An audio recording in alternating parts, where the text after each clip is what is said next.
तो आइए आगे का एजेंडा शुरू करते हैं और अभी की सबसे बड़ी खबर मैं आपको बता दूं, हरियाणा विधानसभा चुनाव से जुड़ी खबर है। हरियाणा को लेकर आज शाम तक बीजेपी जारी कर सकती है उम्मीदवारों की पहली लिस्ट। बीजेपी की पहली लिस्ट में 30 से 40 उम्मीदवारों के नाम हो सकते हैं। तो हरियाणा में आज बीजेपी की पहली लिस्ट संभव है, शाम तक आ सकती है बीजेपी की यह पहली लिस्ट। और जो जानकारी हमें मिल रही है, 30 से 40 उम्मीदवारों के नाम इसमें हो सकते हैं। तो आज हरियाणा में बीजेपी की पहली लिस्ट आ सकती है, शाम तक संभव है कि सारे नाम सामने आ जाएं और 30 से 40 उम्मीदवार इसमें हो सकते हैं, यह भी पता चल रहा है। और एबीपी न्यूज पर बीजेपी की पहली लिस्ट के संभावित चेहरे आपको बता दें, जो हमें खबर मिल रही है उसके मुताबिक लाडवा से नायब सिंह सैनी उम्मीदवार हो सकते हैं, जबकि अंबाला कैंट से अनिल विज चुनाव लड़ सकते हैं। फरीदाबाद ओल्ड से विपुल गोयल को टिकट संभव है। बल्लभगढ़ से मूलचंद शर्मा बीजेपी के उम्मीदवार हो सकते हैं। इसके अलावा जींद से महिपाल डांडा का नाम सामने आ रहा है। पानीपत से प्रमोद विज बीजेपी उम्मीदवार हो सकते हैं। और आपको बता दें, नांगल से भी चौधरी अभय सिंह यादव को टिकट मिलना संभव है। तो ये तमाम नाम सामने आ रहे हैं, संभावित नाम हैं जिन्हें इन विधानसभा सीटों से, जिसका मैंने जिक्र आपसे किया, इस बार बीजेपी प्रत्याशी बना सकती है। आइए सीधे मैं आपको लिए चलता हूं नीरज पांडे के पास। बीजेपी से जुड़ी हर खबर आप तक पहुंचाते रहते हैं। नीरज, इस लिस्ट को लेकर क्या जानकारी मिल पा रही है आपको? देखिए अखिलेश, पिछले कई दिनों से लगातार केंद्रीय चुनाव समिति की बैठक के बाद 29 तारीख को केंद्रीय चुनाव समिति की बैठक हुई थी और उसके बाद से लगातार भारतीय जनता पार्टी की जो हरियाणा को लेकर कोर कमेटी है, बैक टू बैक कई बैठकें कर चुकी है। 2-3 बार जेपी नड्डा और अमित शाह के साथ ये बैठक हो चुकी है और उससे पहले लगातार धर्मेंद्र प्रधान के घर पर ये बैठकें हुई हैं। इन बैठकों के पीछे का पर्पस सिर्फ यही था कि कई ऐसी सीटें थी जिनमें कन्फ्यूजन था और कई लोगों को पार्टी में शामिल भी कराना था, जो हुए भी। 2 पूर्व विधायक शामिल हुए, इसके अलावा एक जेलर शामिल हुए भारतीय जनता पार्टी में, तो उन सबको भी एडजस्ट करना था, इसीलिए ये बैठकों का दौर चल रहा था। आज एक बार फिर से बैठक होनी है, क्योंकि आज माना जा रहा है अब तक की जो एक्सरसाइज की गई है उसको एक कंसोलिडेट करेंगे, एक पूरी लिस्ट के रूप में उसको परिवर्तित करेंगे और उस लिस्ट को कभी भी जारी किया जा सकता है। हमारी जो जानकारी है उसके अनुसार एक बड़े पदाधिकारी ने ये बात बताई। ये बात करते हुए हम लोगों को पता चली कि उन्होंने कहा कि हमारी तैयारी लगभग पूरी है, 90 की 90 सीटों पे हमने वर्किंग कर ली है, लेकिन एक सूची जो 30 से 40 लोगों के नामों की है वो आज जारी हो सकती है, लेकिन वो भी तब जारी होगी जब उससे पहले एक बार भाजपा के अध्यक्ष के साथ बैठेंगे।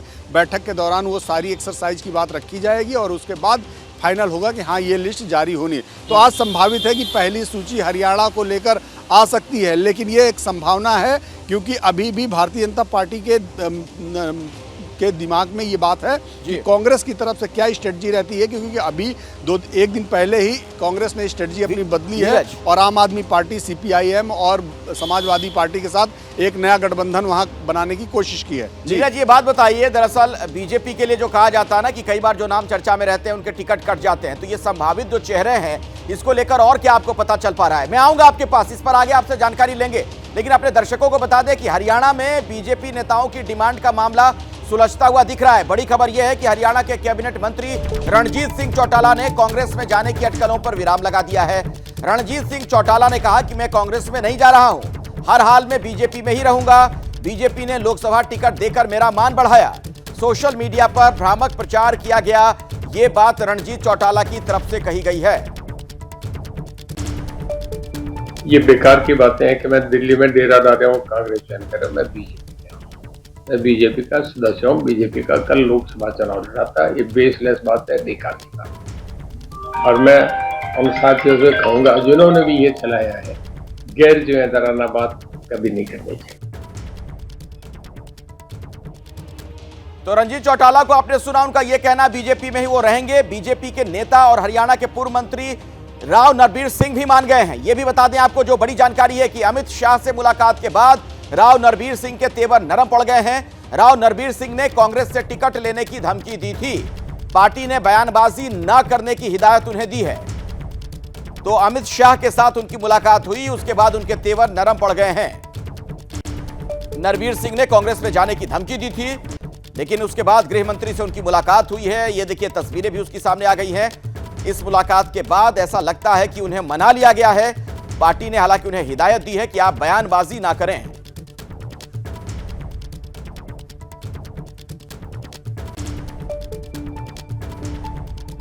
मेरी कोई मुलाकात नहीं भूपेंद्र हुड्डा से, लेकिन मैंने ये जनसभा में कहा था कि मैं एक पार्टी से चुनाव लड़ूंगा। भारतीय जनता पार्टी ने मेरे को आश्वासन दिया, मुझे टिकट देगी, मैं भारतीय जनता पार्टी से चुनाव लड़ रहा हूँ।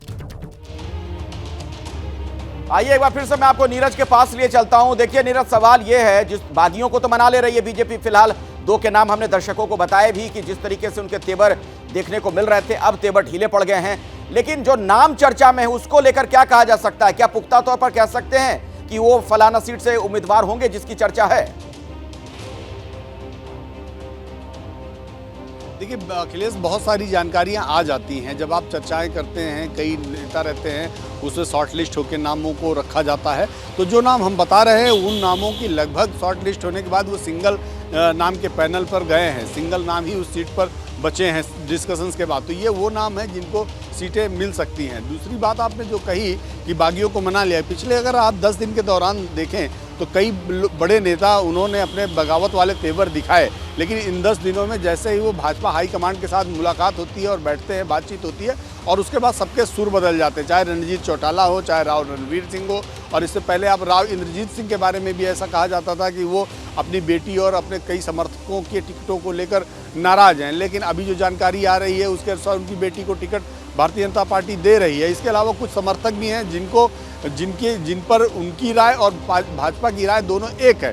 तो ऐसे में जो कह सकते हैं बगावत वाले नेता हैं या बागी होने वाले नेता हैं, उन सबको भारतीय जनता पार्टी धीरे धीरे मनाकर डैमेज कंट्रोल कर रही है, क्योंकि भाजपा को भी ये बात मालूम है यदि चुनाव से ठीक पहले पार्टी के अंदर किसी भी तरह की भगदड़ मस्ती है या कोई नेता इधर से उधर जाने की कोशिश करता है तो उसका जो प्रभाव है वो पार्टी की रणनीति पर पड़ेगा, पार्टी के चुनावी कार्यक्रम में पड़ेगा। इसलिए भाजपा नहीं चाहती कि चुनाव से ठीक पहले इस तरह का कोई मैसेज जाए कि भाजपा अंदर से कमजोर है। वैसे भी भारतीय जनता पार्टी एक ऐसी पार्टी है जो अंतिम क्षण तक चुनाव लड़ती है और उसकी कोशिश होती है कि हार को भी जीत में कन्वर्ट किया जाए। अंतिम क्षण तक चुनाव लड़ती है और हमेशा चुनावी मोड में रहती भी है। बहुत बहुत शुक्रिया नीरज इस जानकारी के लिए आपका।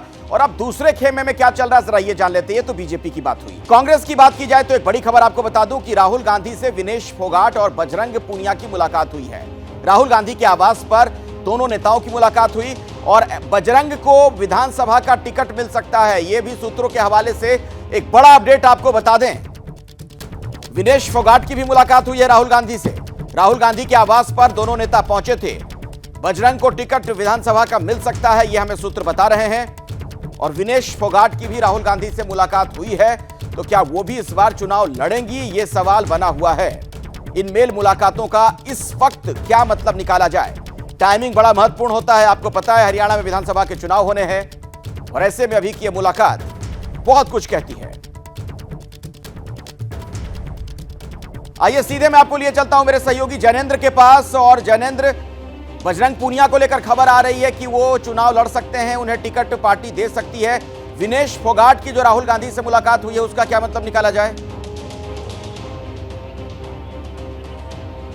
देखिए फिलहाल तो विनेश और बजरंग एक किस्म से एक ही टीम का हिस्सा हैं। पहले ये संभावना जताई जा रही थी कि विनेश फोगाट को मैदान में उतारा जा सकता है इस बार चुनावी मैदान में। जिस तरीके से ओलंपिक के फाइनल में जिस तरीके से वो मेडल से चूकी और फिर टूर्नामेंट से बाहर हुई, जिस तरीके की सहानुभूति उनके साथ थी। और इसके पहले बृजभूषण शरण सिंह के खिलाफ जो उन्होंने मोर्चा खोला था जंतर मंतर पर, इस कारण से जो उनकी लोकप्रियता थी, समर्थन था, उसे भुनाना चाहती थी कांग्रेस और विनेश को विधानसभा चुनाव में उतारना चाहती थी। लेकिन फिलहाल अब सूत्र ये बता रहे हैं कि विनेश ने चुनाव नहीं लड़ने का फैसला किया है। हालांकि इसकी आधिकारिक पुष्टि होनी बाकी है।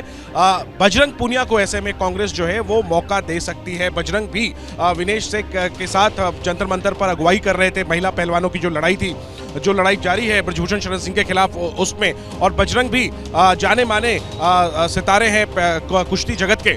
तो ऐसे में विनेश फोगाट चुनाव इस बार संभवतः नहीं लड़ेंगे और बजरंग पुनिया को टिकट कांग्रेस से मिल सकता है। और बड़ी खबर यह है कि बजरंग और विनेश दोनों ने अब से कुछ देर पहले 10 जनपद में राहुल गांधी से मुलाकात की है। कांग्रेस में टिकटों की जो एक्सरसाइज है वो चल रही है। आधी सीटों पर टिकट फाइनल हो चुके हैं, तकरीबन आधी सीटें पेंडिंग हैं और संभव है कि उनमें से जो पेंडिंग सीटें हैं उनमें से किसी एक सीट से बजरंग पुनिया के नाम पर मुहर लग सकती है। हालांकि अखिलेश, एक बार फिर से बता दूं, ये सूत्रों के हवाले से ये जानकारी है, इसको लेकर के आधिकारिक ऐलान का इंतजार है। ठीक है जनेंद्र, मैं आता हूं आपके पास दोबारा। हरियाणा चुनाव पर कांग्रेस खेमे से एक और बड़ी खबर दर्शकों तक हम पहुंचा दें। कांग्रेस ने आधे से ज्यादा उम्मीदवार तय कर लिए हैं। ये सूत्रों के हवाले से एक बड़ी जानकारी निकलकर सामने आई है। हरियाणा में 39 सीटों पर अभी चर्चा बाकी है। सूत्र हमें यह बता रहे हैं कि कांग्रेस 28 में से 27 एमएलए को टिकट दे सकती है। पेंडिंग सीट पर कल मंथन करेगी कांग्रेस की सब कमेटी। इस कमेटी में अजय माकन से लेकर टीएस सिंहदेव, मधुसूदन मिस्त्री, मणिकम टैगोर, जिग्नेश मेवाणी, श्रीनिवास भी शामिल हैं। हरियाणा में कांग्रेस और आम आदमी पार्टी में भी गठबंधन के आसार हैं। आज कांग्रेस और आम आदमी पार्टी नेताओं की बैठक होगी। हरियाणा में सीट शेयरिंग पर मंथन होना है। सीट बंटवारे पर चर्चा के लिए कांग्रेस ने कमेटी बनाई है, जिसमें अजय माकन से लेकर दीपक बावरिया, भूपेंद्र हुड्डा भी शामिल हैं। केसी वेणुगोपाल भी सीट शेयरिंग की निगरानी करेंगे। आम आदमी पार्टी से संदीप पाठक और राघव चड्ढा बात करने वाले हैं। आइए दीपक रावत का मैं रुख कर लेता हूं। मेरे एक और सहयोगी हमारे साथ मौजूद है। दीपक, सीट शेयरिंग जो आम आदमी पार्टी के साथ कांग्रेस कर सकती है, उसको लेकर और क्या अपडेट मिल रहा है? क्या फॉर्मूला नजर आ सकता है? क्या समीकरण देखने को मिल सकता है? अखिलेश, सूत्रों से जो जानकारी मिली है उसमें सीधे तौर पर यह कहा गया कि ये अभी शुरुआत नहीं हुई है, बल्कि पिछले कई दिनों पहले इसकी शुरुआत हो गई थी। राघव चड्ढा जो आम आदमी पार्टी के राज्यसभा सांसद हैं, उन्होंने केसी वेणुगोपाल से 1 से 2 चरण की बैठक की। बैठक में कई बातें रखी गई। खास तौर पर एक फॉर्मूला रखा गया। फॉर्मूला था कि जिस तरीके से लोकसभा में गठबंधन था आम आदमी पार्टी का, कांग्रेस का, और 10 में से 1 सीट, कुरुक्षेत्र वाली सीट जो है वो सुशील गुप्ता को दी गई, जो इस वक्त हरियाणा के प्रदेश अध्यक्ष आम आदमी पार्टी के।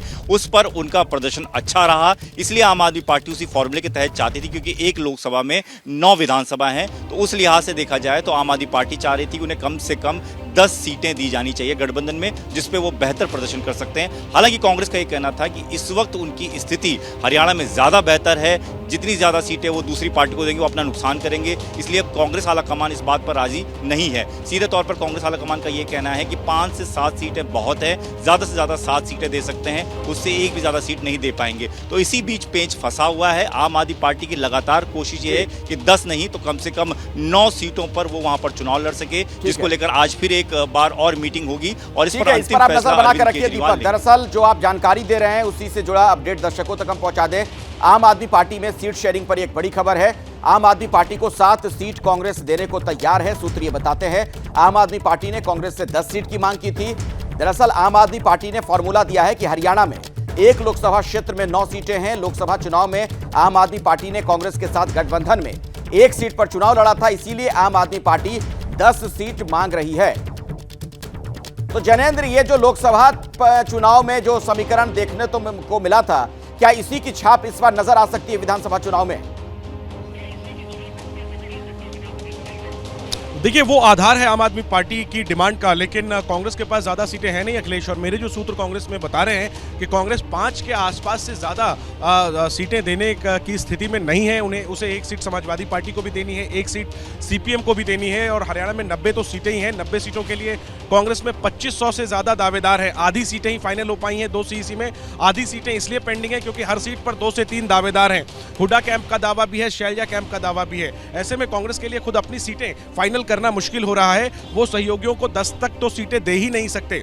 यही वजह है कि कांग्रेस के सूत्र हालांकि पॉजिटिव रिएक्ट कर रहे हैं इस अलायंस को लेकर के, लेकिन आम आदमी पार्टी को जो सीटें हैं वो 5 से 6 के आसपास मिल सकती है। संभव है कि वो 7 तक भी आंकड़ा बार्गेन में पहुंच जाए, लेकिन 10 के आसपास तो मिलना मुश्किल है। देखना यही है कि आज एक अहम बैठक होनी है राघव चड्ढा और संदीप पाठक की कांग्रेस लीडरशिप के साथ, जिसमें केसी वेणुगोपाल संभवतः शामिल हो सकते हैं। देखना है कि आम आदमी पार्टी के लिए कांग्रेस कितनी सीटें छोड़ती है, लेकिन तकरीबन ये अब ये तय मानिए कि आम आदमी पार्टी, कांग्रेस, समाजवादी पार्टी और सीपीएम यानी इंडिया अलायंस इकट्ठे हरियाणा में बीजेपी को चुनौती देने वाला है। चलिए जनेंद्र, बहुत बहुत शुक्रिया इस जानकारी के लिए आपका। दीपक भी हमारे साथ मौजूद थे, आपका भी धन्यवाद। तो कुल मिलाकर आज कई अहम बैठकें होनी है जिसमें कोई बड़ा निर्णय हो सकता है। आज मिशन जम्मू कश्मीर पर है राहुल गांधी। जम्मू कश्मीर में चुनाव प्रचार की शुरुआत करेंगे राहुल। जम्मू कश्मीर में 2 रैली को भी राहुल गांधी संबोधित करने वाले हैं। रामबन और अनंतनाग में राहुल गांधी की यह जनसभा होगी।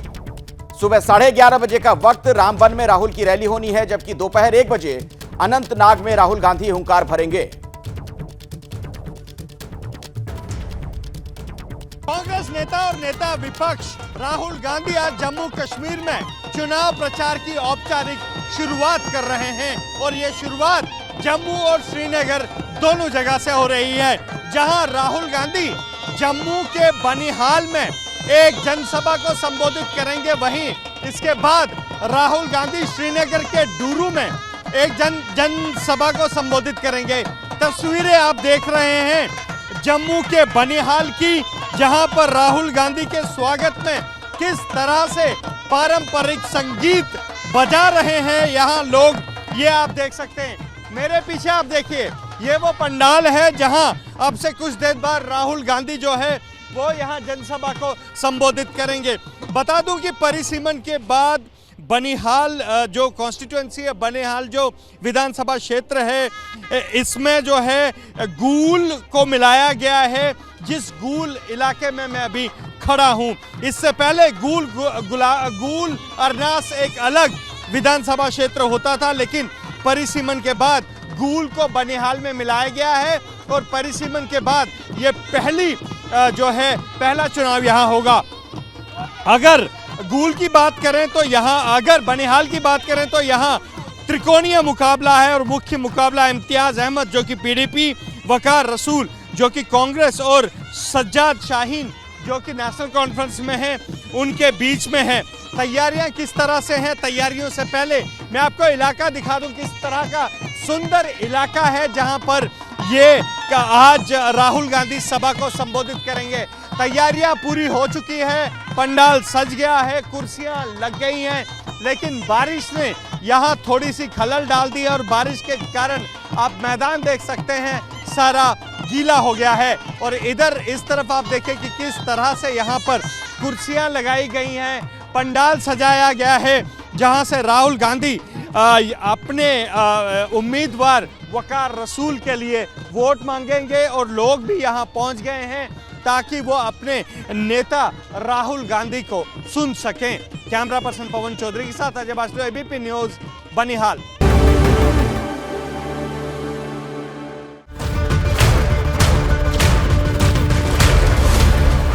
तो वो भेड़िया आया और इनके घर की 2 जो बकरी हैं वो उठा के ले गया।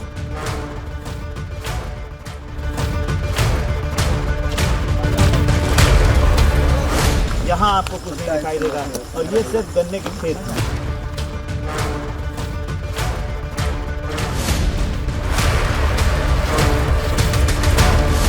तैनात रहो, बाकी आपके सुरक्षा के लिए सरकारी कर्मचारी, अधिकारी सब लगे हुए हैं। आप सभी ग्रामवासियों को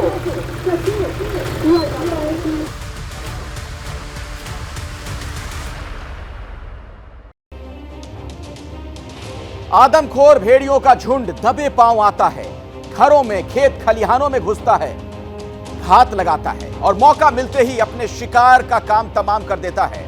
फिर चीख पुकार मचती है और मातम पसर जाता है।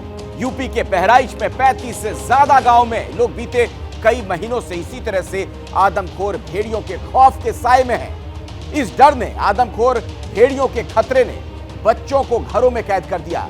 लोग अकेले बाहर निकलने से खौफ खा रहे हैं, क्योंकि अब और कहां इंसानी खून के प्यासे भेड़िया हमला कर दे, ये कोई नहीं जानता। इन तस्वीरों को आप देखिए और यूपी के बहराइच में आदमखोर भेड़ियों के खौफ को समझिए। भेड़िए अब तक 9 मासूम बच्चों समेत 10 लोगों की जान ले चुके हैं, 55 लोग घायल हो चुके हैं और बीते 48 घंटों की अगर मैं बात करूं, भेड़िए 6 बार हमले कर चुके हैं। वन विभाग की 26 टीमें, 350 से ज्यादा सुरक्षाकर्मी दिन रात सर्च ऑपरेशन में जुटे हैं। तकनीक की मदद ली जा रही है, थर्मल ड्रोन, इंफ्रारेड कैमरे, थर्मो सेंसर से भेड़ियों की तलाश की जा रही है। पारंपरिक तरीके अपनाए जा रहे हैं, पिंजरे लगाए गए। अभी भी इंसानी खून के प्यासे 2 भेड़िए खुले में घूम रहे हैं। हो सकता है इनकी संख्या ज्यादा भी हो। एक के बाद एक हमले हो रहे हैं। इस तरह की घटनाएं लगातार सामने आ रही हैं। आदमखोर का आतंक कितना ज्यादा है, जरा उसे आप समझिए। बीते 48 घंटों में 6 बार हमला हो चुका है। 2 दिन में 6 बार हमला हुआ। अब तक 10 लोगों की मौत हो चुकी है। यही नहीं, झुंड के 2 भेड़िए अब भी फरार बताए जाते हैं। इन सब के बीच खबर यह है कि wild life institute of India से मदद मांगी गई है।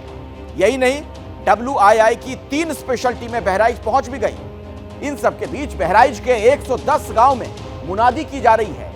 मुनादी के लिए सरकारी कर्मचारी तक तैनात किए गए हैं। यानी पूरा अमला इस प्रयास में लगा है कि इन खूंखार भेड़ियों को दबोचा जा सके। यूपी के बहराइच में आदमखोर भेड़ियों का आतंक जारी है। इस बीच एक बड़ी खबर आपको मैं बता दूं, यूपी के वन मंत्री अरुण सक्सेना आज बहराइच का दौरा करेंगे। वो बहराइच प्रशासन और वन विभाग के अधिकारियों से बातचीत भी करने वाले हैं। तो अपने बयान की वजह से पहले विवाद में आ गए थे और अब देख रहे हैं किस तरीके से कमर कसकर तैयार हैं। खुद बहराइच पहुंचने वाले हैं, प्रशासन के लोगों से मिलेंगे और वन विभाग के अधिकारियों के साथ भी उनकी बैठक होगी। खुद योगी आदित्यनाथ की इस डेवलपमेंट पर नजर है और प्रशासन को यह कहा गया है कि आप पूरी सख्ती बरतिए, जल्द से जल्द भेड़ियों को पकड़ा जाए या मार गिराया जाए। भेड़ियों के आतंक पर बोले यूपी के वन मंत्री। उन्होंने एबीपी न्यूज से बातचीत की। उन्होंने कहा कि डंडे लेकर चलें, भेड़ियों से खुद भी बचें। यूपी के वन मंत्री ने कहा कि लोग घरों में ही रहें। तो लोगों से कह रहे हैं कि आप डंडे लेकर चलें, भेड़ियों से खुद बचें और घरों में ही रहें।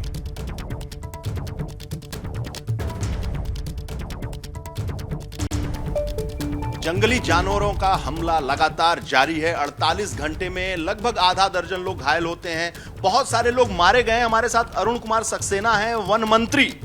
देखिए, जहाँ तक सवाल है, 48 घंटे में कोई नहीं मारा गया। हालांकि घायल होने की बात हो, घायल होने की बात मैं मानता हूँ। कुछ जगह पे घायल जरूर हुए हैं, कहीं सियार ने घायल किया, कहीं किसी जानवर ने किया जिसकी पहचान नहीं हो पाई है। लेकिन ये ज़रूर है कि वो कोई बाघ नहीं है, वो कोई तेंदुआ नहीं है, वो कोई वुल्फ नहीं है, भेड़िया नहीं है, लेकिन किसी जंगली जानवर से कुछ जगह पे ऐसी खबरें आई हैं और हम उसकी पूरी जांच करवा रहे हैं। पगमार्क देखे जा रहे हैं कि कौन सा जानवर है, और जो भी जानवर है उससे मानव को बचाना हमारी जिम्मेदारी है और हम बचाने का पूरा प्रयास कर रहे हैं। मंत्री जी, सवाल यह है कि बाराबंकी में हमला होता है, सुल्तानपुर में हमला होता है, बुंदेलखंड में हमला होता है, हम बात करें तो लखीमपुर में हमला होता है, बहराइच में हमला होता है। लोग घरों से निकलें कि ना निकलें? देखिए, ऐसा है, लोग घरों से ज़रूर निकलें और सुरक्षित रहें। बच्चों के बारे में मैं ज़रूर कहूँगा, अकेले दुकेले बच्चे ना निकलें, अपने माँ बाप के साथ में निकलें। और हर आदमी से मैं कह रहा हूँ, हाथ में रखो लाठी, और उससे अपने आप में एक सेल्फ कॉन्फिडेंस आता है। लाठी हाथ में होती है कि जानवर की हिम्मत नहीं है, अगर तुम्हारे हाथ में लाठी होगी जल्दी अटैक कर दे। खुले में शौच को ना जाएं, रात में लाठी लेके दौड़ाएं एकदम। बिल्कुल, आप अपने हाथ में लाठी रखिए, अगर जानवर आता है आप दौड़ाइए उसे, दौड़ाइए, बिल्कुल दौड़ाइए, कोई रियायत नहीं है। अगर जानवर आपके ऊपर अटैक करता है तो आपको अपने आप को बचाना है, अपने बच्चों को बचाना है। देखिए, मैंने हमला करता है तो आत्मरक्षा, हमला करता है तो आत्मरक्षा में आप लाठी चलाइए। और घरों के अंदर मेरा कहना यह है, घर के दरवाजे बंद रखिए, कुंडी अंदर से लगा के। लेकिन बच्चे कैसे लाठी चला पाएंगे? अरे बच्चे अकेले जाने कब दीजिए, मैं नहीं कह रहा हूँ बच्चे अकेले जाएं, अपने बड़ों के साथ जाएं, अपने पिता के साथ जाएं, चाचा के साथ जाएं, और हाथ में लाठी जरूर, और अकेले ना जाएं। सोए हुए बच्चों पर हमला कर दे रहे हैं ना, उसके लिए मैं कह रहा हूँ कि अपने घर में दरवाजे में कुंडी लगा के रखिए, दरवाजा बंद रखिए। तो सारे लोग ही करेंगे तो सरकार क्या करेगी? डीएफओ क्या करेंगे? अरुण कुमार सक्सेना जी क्या करेंगे? मनोज सिंह जो अपर मुख्य सचिव हैं वो क्या करेंगे? मुख्यमंत्री योगी आदित्यनाथ जी क्या करेंगे? देखिए, हम लोग कोशिश कर रहे हैं और हम तो आपका सहयोग चाह रहे हैं, प्रेस और इलेक्ट्रॉनिक मीडिया वालों का कर रहे हैं। लोगों का तो पूरा सहयोग आपके, सहयोग करो, लोगों को एजुकेट करो कि वो अपने आप को बचा सकें। अपने आप को सुरक्षित रखने के लिए हम चाहते हैं कि आप जनता को जी, आप भाई सरकार बने लगभग 2.5 साल की हो गई और अब मीडिया एजुकेट करे। पहले से आपके यहाँ वन मंत्री हैं, पहले से आपके पास विभाग है, बड़े बड़े करोड़ों रुपए पाने वाले अधिकारी हैं, कर्मचारी हैं, तो अब एजुकेट करने से क्या होगा? देखिए, एजुकेट तो कंटिन्यूस प्रोसेस है, कंटिन्यूस एजुकेशन होना चाहिए लोगों को। उनको आत्मरक्षा के लिए अपने आप को बचाने के तरीके बताने होंगे। उनको कहना होगा छोटे बच्चों को अकेले। मैं समझ गया, वो सब लोग समझ रहे हैं। अरे भाई बच्चे तो हैं लेकिन खेलेंगे कूदेंगे तभी तो आगे बढ़ेंगे। जरूर खेलेंगे कूदेंगे, घर में कैद रहेंगे बच्चे। देखिए अभी कुछ दिन को मैं यही कहूँगा, चाहे उनको घर के अंदर सुलाइए, रात में खुले में मत सुलाइए, बच्चों को अकेले खेलने स्कूल मत भेजिए। स्कूल के बारे में मैं कहूँगा, बाहर जाएंगे तभी तो स्कूल, हर घर में स्कूल तो है नहीं। मैं जहाँ कहता हूँ स्कूल जाएं तो संभल कर जाएं, होशियारी से जाएं, और स्कूल के अंदर उनकी सुरक्षा के लिए शिक्षा विभाग से कहा गया है। मतलब ये बहराइच वाले, ये लखीमपुर वाले, ये सुल्तानपुर वाले, ये बाराबंकी वाले, पूरे प्रदेश वाले जो हैं डरे और सहमे रहे। देखिए डरे नहीं, सहमे नहीं, होशियारी से काम करें, समझदारी से काम करें, मजबूत होकर रहें, सुरक्षित होकर रहें, और डंडा लेकर डंडा लेकर चलें। ये बात मैं साफ कहता हूँ मैं कि हर जहाँ पे इस तरह की वारदात हो रही हैं वह हाथ में डंडा रखें। अच्छा ये बताइए, डंडा लेके चलेंगे और डंडा लेके चलेंगे, मजबूती लेके चलेंगे, लेकिन जो लोग मारे जा रहे हैं लगातार, तो आपके डीएफओ, आपके रेंजर लोग, विभाग क्या कर रहा है? देखिए हमारे यहाँ कहीं भी ऐसा पता लगता है कि किसी आपको लगता है कि जो विभाग के लोग हैं, कर्मचारी हैं, वो लापरवाही बरत रहे हैं, कहीं कहीं काम में उदासीनता है? ऐसा है, कहीं भी अगर ऐसे इंसिडेंसेस होते हैं हमारे विभाग के लोग फौरन जाते हैं और उनको जाते हैं। मंत्री जी लगातार लोग घायल हो रहे हैं, मर रहे हैं। 48 घंटे में आधा दर्जन से ज्यादा लोग घायल हो गए। घटनाएं बहराइच और लखीमपुर से आगे निकल गईं, लखनऊ के पास बाराबंकी पहुंच गईं। तो भाई कैसे होगा, कैसे है? हम लोग पूरा प्रयास कर रहे हैं, हम आपका और मदद चाहते हैं, और मदद देने को तैयार चाहते हैं कि आप एबीपी न्यूज आपके साथ लगातार है। आप चलिए, हम चाहते हैं लोगों को एजुकेट करें कि अपने घर की कुंडी बंद रखो, ऐसा ना हो भेड़िया तुम्हारे घर में रात में जरा भी कुंडी लगा के रहेंगे तो जीवन कैसे चलेगा? तो बाहर खुले में ना सोएं और बच्चों की विशेष सुरक्षा रखें। और बच्चों सब, अब कौन ऐसा माँ बाप है जो अपने बच्चों की सुरक्षा नहीं रखता? मंत्री जी सब रखते हैं, लेकिन जो हमलावर हमला कर रहे हैं तो कैसे होगा? देखिए हमलावर के मैंने बताया, सरकार क्या कर रही है? सरकार मंत्री जी क्या कर रहे हैं? बचाने का पूरा यस मनोज सिंह क्या कर रहे हैं? लोगों को बचाने का प्रयास कर रहे हैं। पीएफओ क्या कर रहे हैं? मैंने आपकी बात सब मानी और सब लोग काम कर, हमले पर हमले होते जा रहे हैं। हम हमलों को रोकने का, लोग मरते जा रहे हैं, हम लोग घायल होते जा रहे हैं, पूरा प्रयास कर रहे हैं। और इधर जहां भी अटैक, पुख्ता आश्वासन दे दीजिए, एक पुख्ता आश्वासन दे दीजिए कि लोग घायल होने से, मरने से कब निजात पाएंगे। देखिए हम चाहते हैं जल्दी से जल्दी हो और ये हमले जल्दी ही बंद हो जाएंगे, जल्दी बंद हो जाएंगे। ये लगता है कि आपकी बात हो गई क्या जानवरों से? देखिए जानवरों से बात तो नहीं हुई, लेकिन हमारा इंतजाम इस तरह का है कि हर तरफ एहतियात रखें, लोगों को एजुकेट। अच्छा चलिए, एजुकेट तो हो गया, अब क्या ऐसा है कि जो हिंसक जानवर हैं उनको मार देंगे? उन पर उनको मतलब मारने की उनको इजाजत दे दी गई है? कुछ जगह ऐसी हैं जैसे हमारे बहराइच, जहाँ पर वुल्फ भेड़िया बहुत ज़्यादा आतंक मचाए हुए हैं। 6 भेड़िया थे, उनमें से 4 को पकड़ लिए, बाकी 2 रह गए हैं। उनको भी हम पकड़ने का पूरा प्रयास कर रहे हैं। हमारा हर मुमकिन प्रयास ये है कि हम उन 2 को भी जीवित पकड़ें और लोगों को बचाएं। बहुत बहुत धन्यवाद। अरुण सक्सेना जो मंत्री हैं वन विभाग के, कह रहे हैं कि लोगों को जागरूक होना बहुत जरूरी है, डंडा लेकर चलें और मुकाबला करें जानवरों से। कैमरामैन हरिओम के साथ वीरेश पांडे, लखनऊ। तो वन मंत्री को आपने सुना, सेल्फ डिफेंस की ट्रेनिंग दे रहे थे, कह रहे थे कि हाथ में हाथी लाठी डंडे लेकर खुद भी चलिए। बहराइच में आदमखोर भेड़िए अब तक 10 लोगों की जान ले चुके हैं, 9 तो बच्चे हैं इनमें। भेड़ियों के हमले में अब तक 55 लोग घायल हो चुके हैं। इस बीच आदमखोर भेड़ियों को जल्द से जल्द पकड़ने की कोशिशें की जा रही हैं। सरकार का तो खैर यही दावा है। झुंड के 4 भेड़िए पकड़े जा चुके, 2 भेड़िए पकड़े जाने हैं। वो जंगलों में छिपे हुए हैं, मौका देखकर बाहर आते हैं, लोगों पर हमले करते हैं। यूपी के बहराइच में भेड़ियों का कहर अब भी जारी है। देर रात भेड़ियों ने एक गांव में फिर धावा बोल दिया, 2 बकरियों को उठा ले गए, जिसके बाद गांव में हड़कंप की स्थिति है।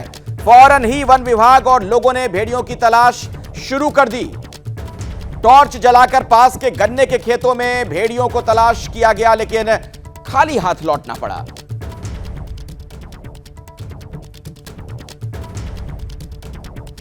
इस खबर पर ज्यादा जानकारी के साथ मेरे साथ दो सहयोगी अभी मौजूद हैं। बहराइच से आपको विवेक श्रीवास्तव नजर आ रहे हैं और उत्तर प्रदेश की राजधानी लखनऊ में संजय त्रिपाठी मौजूद हैं, उनके पास भी हम चलेंगे। लेकिन विवेक, पहले जरा आप ही बताइए, चूंकि बहराइच के आसपास इलाकों में लगातार आप घूम रहे हैं, फिर रहे हैं, लोगों से बातचीत कर रहे हैं, क्या स्थिति अभी है? बार बार जो सरकार की तरफ से आश्वासन दिया जा रहा है उसका कुछ असर दिख रहा है? कोई भरोसा बहाली हो पाई है कि लोग अभी भी खौफ के साए में हैं? अखिलेश, सबसे पहले अच्छी खबर यह है कि कल रात को अब तक कोई हमले की खबर नहीं आई है। ये बहुत अच्छी खबर है।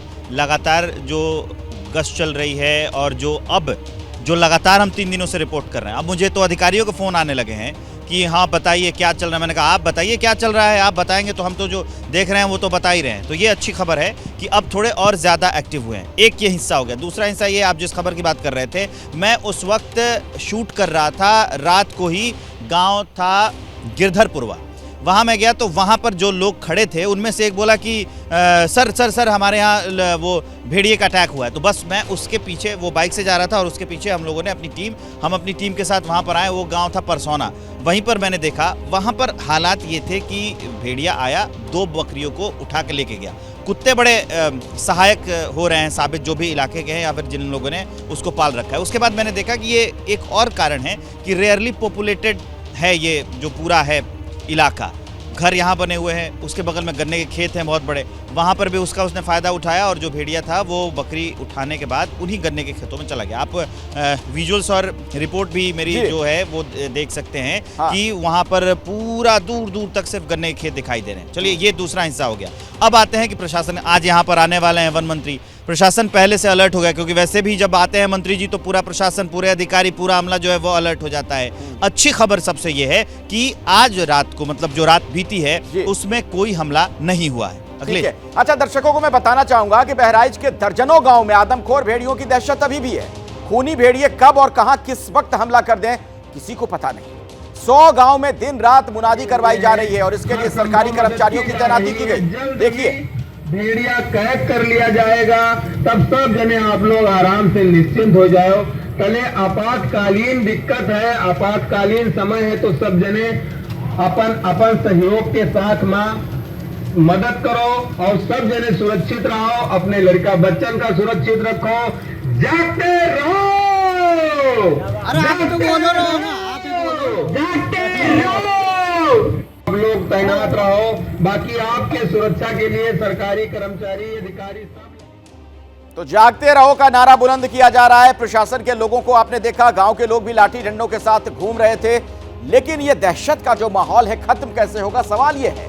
आदमखोर भेड़ियों को पकड़ने के लिए दिन रात सर्च ऑपरेशन जारी है। 10 ड्रोन की मदद ली जा रही है। भेड़ियों के मूवमेंट को देखते हुए अलग अलग लोकेशंस पर 4 पिंजरे लगाए गए हैं। तकनीक की पूरी मदद ली जा रही है। 8 थर्मो सेंसर भी लगाए गए, थर्मल ड्रोन भी इस्तेमाल किया जा रहा है। वन विभाग की 25 टीमें जंगलों में चप्पे चप्पे पर मौजूद हैं। ऐसी चीजें बताई जा रही हैं प्रशासन के लोगों की तरफ से। 350 से ज्यादा सुरक्षाकर्मी तैनात किए गए हैं। इन सब के बीच wildlife institute of India की 3 स्पेशल टीमें बहराइच पहुंच चुकी हैं। आइए अब मैं आपको संजय त्रिपाठी के पास ले चलता हूं। मेरे एक और सहयोगी लखनऊ से लगातार हमारे साथ मौजूद हैं। संजय, प्रशासन का दावा हम सुन रहे हैं, लगातार जो बातें कही जा रही हम देख पा रहे हैं, लेकिन क्या उसका जमीन पर कोई असर होता हुआ दिख रहा है? दावे और आश्वासन के अलावा प्रशासन और सरकार के पास कुछ है नहीं और वही लगातार दिए जा रहे हैं। इंतजाम करने की बात की जा रही है, तमाम तरह के ड्रोन कैमरे लगाए गए हैं, तमाम तरह के पिंजरे और जाल लगाया गया है। ये भी कहा जा रहा है कि करंट वाली फेंसिंग लगाएंगे गांवों के आसपास, जिससे कि भेड़िया जो है वो करंट के चलते भीतर नहीं आएगा। लोगों को जागरूक किया जा रहा, कहा जा रहा लाठी डंडे लेकर चलें। लेकिन हैरानी की बात यह है कि मार्च महीने से अब तक 6 महीने हो रहे हैं अखिलेश, 6 महीनों में आखिरकार इन आदमखोर भेड़ियों को क्यों नहीं पकड़ा सका है?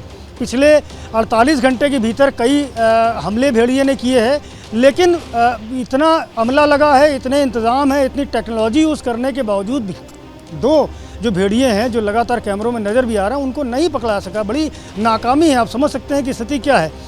कुख्यात से कुख्यात अपराधी की अगर हम बात करें तो उत्तर प्रदेश की पुलिस जो है उनको तमाम तंत्र के जरिए ढूंढ लाती है, दूसरे राज्यों से उठा लाती है। और ये एक सर्टेन एरिया में जो जंगली जानवर आदमखोर हो चुका है उसको पकड़ने के लिए पूरे वन विभाग लगा हुआ है।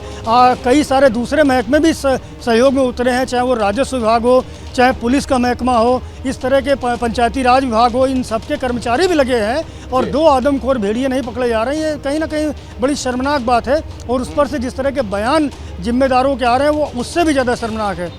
जी ठीक है संजय, आपका धन्यवाद और विवेक भी हमारे साथ मौजूद थे। आप दोनों का बहुत बहुत शुक्रिया। इस खबर पर हमारी नजर बनी रहेगी, हर अपडेट आगे भी दर्शकों तक पहुंचाएंगे। ब्रुनेई दौरे पर प्रधानमंत्री नरेंद्र मोदी हैं और ब्रुनेई के सुल्तान हाजी हसनल बोल्किया से उनकी मुलाकात हुई है। इस मुलाकात पर प्रधानमंत्री मोदी का बयान सामने आया है।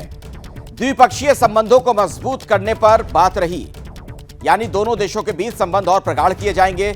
व्यापार संबंधों, वाणिज्यिक संबंधों को भी और ज्यादा विस्तार दिया जाएगा, यानी बिजनेस पर भी फोकस रहा है। जो कमर्शियल एस्पेक्ट्स होते हैं उन पर भी ध्यान केंद्रित किया जा रहा है। तो प्रधानमंत्री मोदी की जो ये मुलाकात हुई वहां पर आप देख रहे हैं, उसके दौरान कुछ अहम फैसले भी लिए गए। एनएसए अजीत डोभाल भी इन तस्वीरों में नजर आ रहे हैं। तो ये ब्रुनेई की जो प्रधानमंत्री मोदी की यात्रा, उसी की तस्वीरें हमने आपको दिखाई हैं।